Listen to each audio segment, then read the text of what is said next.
everyone, welcome to my channel. I hope you're having a great day. I am still pet sitting this week, so I'm not in my normal studio, but I am still working on a painting. It's actually a larger commission piece that I'm in the middle of, and normally when I post a video of a painting, I wait until it's completely done, and then I take all the footage, condense it down into a shorter time-lapse video.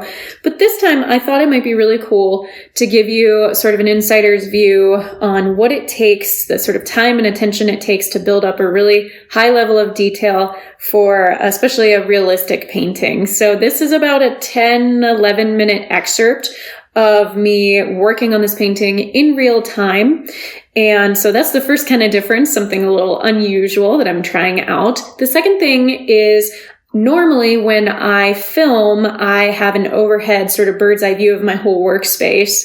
And this time, again, to just sort of really zoom in on the detail that it takes, sort of like what I'm working on in a lot of detail, I have the camera at a very different angle from normal. So it's kind of from a side sort of angled downward view. So you're kind of seeing, not completely above. You're seeing my hand and a little closer up. So I would love to hear what you think about that. Feel free to leave me your thoughts in the comments if you like the different camera angle or if you prefer the bird's eye view. I'd love to hear from you.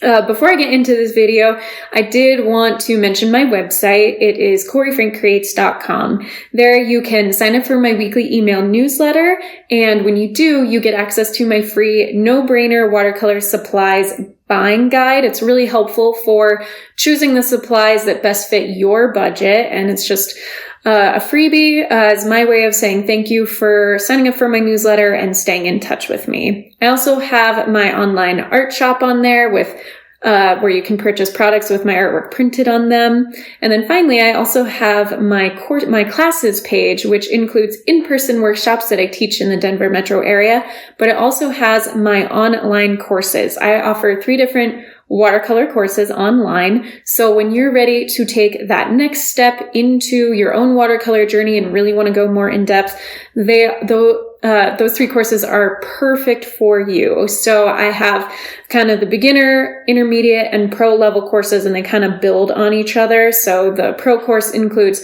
all the content from the beginner and intermediate courses, as well as some bonuses. So they are kind of progressed like that, starting with basic techniques, how watercolor works, getting into color theory, color mixing, and the painting process. And then the advanced course, the Watercolor Like a Pro course, includes a advanced step-by-step realistic apple tutorial. So you get that sort of in real time full tutorial of a watercolor painting of a realistic apple. It's just going to really help you progress in a fairly short amount of time. If you're new to watercolors, or if you just want to go more in depth with the techniques and all the sort of skill building there. So I'd love for you to go check those out. Again, that is on my website, CoreyFrankCreates.com. Alrighty, let's go ahead and get into this painting with my real-time thoughts while I'm working and sharing about building up detail with you. Okay, since I'm going to be doing a lot of detail work, I'm going to be using my smaller brushes. This is a size 4 round. And I'm going to be focusing on this nose portion. I'm going to get as much done in 10 minutes as I can, just to give you an idea of the amount of time it takes to get a high level of detail. So I'm going to start off by...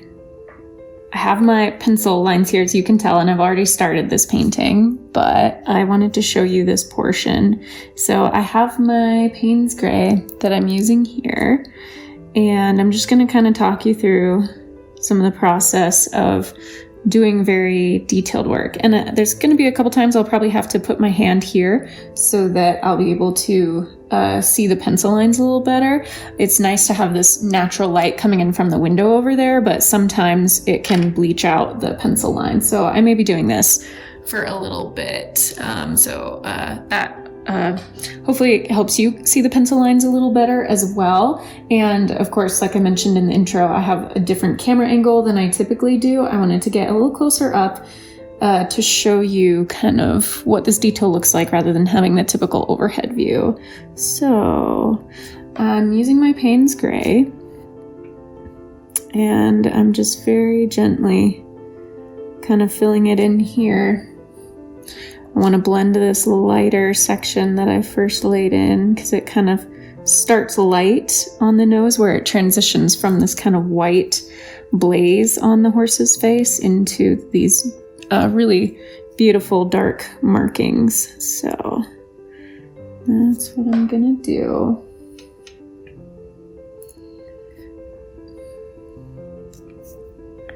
And obviously, since I'm working fairly slow and careful because this is an incredibly detailed piece, there's a lot going on with this horse's face and coloring.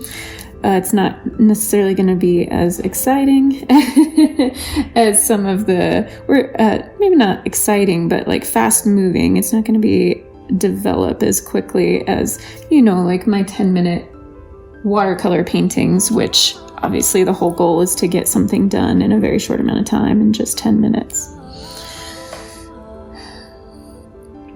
So I realized I got all excited about doing the dark coloring, and then I thought, wait, that was probably not smart of me. I know better.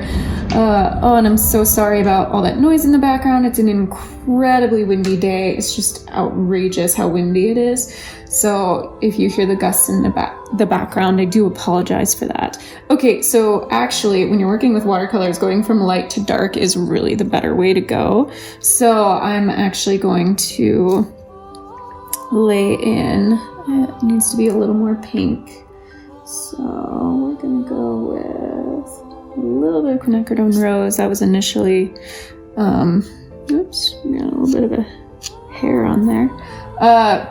Let's see, I may mix up a pink, just some cadmium red deep instead of that cadmium red light I initially laid down, which is more of an orangey color. And then, let's see, maybe a tiny bit of alizarin crimson. Basically, I'm gonna get a really, really watered down pigment to create this kind of pink, the beautiful pinky nose here. And ideally, I want to lay that in first because otherwise, if I were to go in with the dark first and then try to get this sort of very light pink fleshy tone over the, over the black, I'd have to paint amidst all the black, whereas now it's a little easier to just like freely lay in some pigment and it's light and transparent enough of a paint that I can still see all my pencil that I put in here, all the pencil work, and then go back over with the black and not worrying about having to paint right to the edges of the black but not really touch them so that they start activating and flowing. So that's why it's important to work light to dark. And a little bit of kind of light flesh inside that nostril there. This is more of a pure white, but I'll get a little bit of it here. Very subtle in the coloring.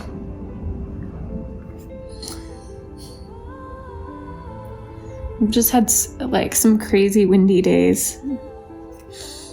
So I don't know, again, if that sound in the background of the wind blowing is gonna show up in the audio, but it is kind of crazy. So apologies if it does. It's so subtle, this pink. And you can see how much I just really had to water it down. Now there is some kind of shadowing happening on the nose, but this is just a little too wet right now to start laying it in. I'm going to wait for it to dry just a tad. And in the meantime, oh yeah, there's just very light in here. There we go. All right. You can see I really haven't gotten that much done. I don't have my timer in view on the screen, so I'm really not 100% sure what amount of time I have left. I'd say we're maybe about halfway through the 10 minutes. So you can see how painstaking I shouldn't say painstaking, but just how careful and time-consuming this level of detail can be.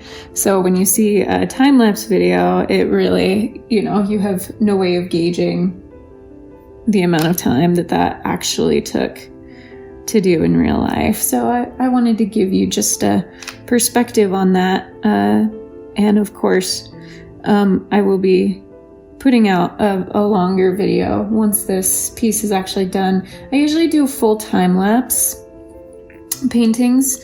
I'm not sure if I'll do that with this one, just because I will be in several different physical locations throughout the time that I do this painting, so it might not be practical to try and film in every single location, but I will be doing a longer video for sure at the end, so you can kind of get an idea of the piece coming to life.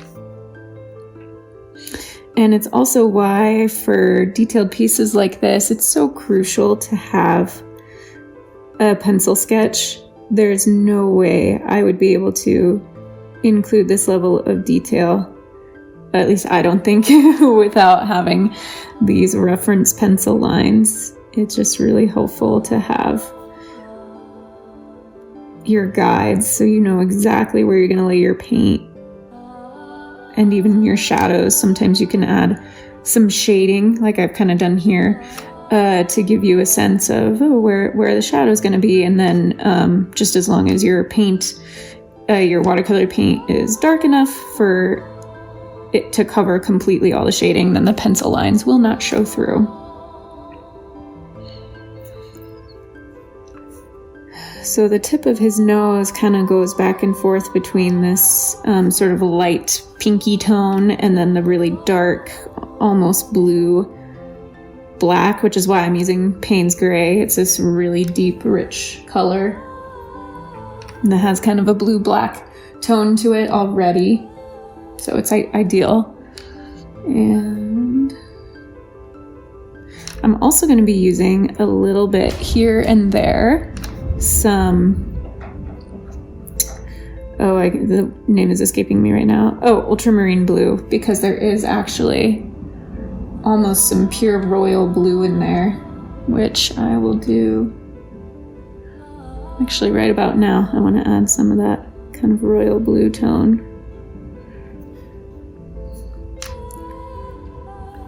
Right in there. Now some of these little white lines that are showing through are going to be a little too stark, and I will have to go back over them with a very light tone of color at some point, probably the Payne's Gray. But in the meantime, I wanted to keep them fairly light right now so I can just see them better.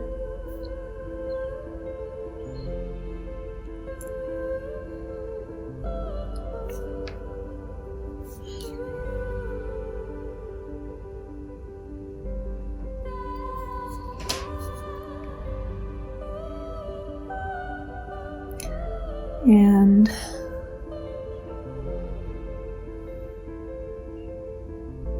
one thing to note about kind of photorealism is, yes, the idea is to try and have it look as close to your reference image as possible, but sometimes you can take the creative liberty. Like, I actually do think I may have messed up a couple of these lines here. It's hard. That's one of the reasons why I shaded in this portion right here, so I would know that is the dark part. When there's so much interplay between light and dark here with the lines, it can be hard with your initial pencil drawing to see, okay, which outlines are meant to outline the light and which are meant to outline the dark. So it's just okay if you don't have it looking 100% exactly like the photograph. I know some of those, that is the little doggo I'm looking after right now. She's probably asking to come back in, so I'm gonna go ahead and pause my timer for a second.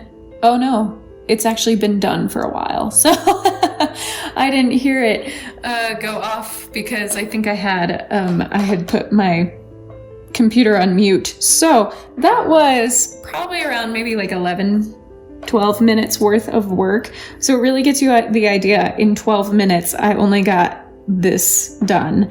So I hope that helps give a good perspective about why detailed pieces like this, and especially ones that have a lot of realism, take a lot of time and attention to detail. Thank you so much for watching. I hope you enjoyed that video. If you did, please give it a thumbs up. Go ahead and subscribe to my channel if you haven't already. I'd really appreciate it. You can look forward to a longer video of this painting sometime soon. Once I get it done, I will definitely be posting a longer video for you there. So I would love for you to come back and check that out. And until my next one, be kind to yourself, be kind to others. God bless, and I will see you soon.